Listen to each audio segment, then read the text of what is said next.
Hi, my name's Cristina Mei and I'm from the Murdoch Children's Research Institute in Melbourne, Australia. Our paper in Developmental Medicine Child Neurology examines the language abilities of children with cerebral palsy recruited from a population-based register. Language is an important skill that's made up of multiple subdomains. This includes receptive and expressive semantics, morphology, syntax, social communication, and phonological awareness.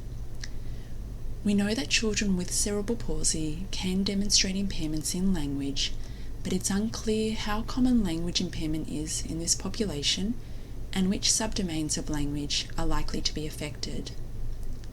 So our study set out to examine the frequency, range, and features of language impairment in children with cerebral palsy aged 5 and 6 years. We also wanted to explore the association between language impairment and cognition and GMFCS level. So what did our study find? We found that 61% of participants had a language impairment, and we defined language impairment as a standard score greater than 1 standard deviation below the mean on the PLS-4, the preschool language scale.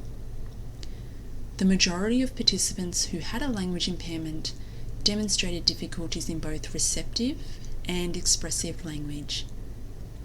To look at the features of language impairment, we examined participants' performance in the subdomains of semantics, syntax, morphology, social communication, and phonological awareness. We found that impairments were seen across all of these domains.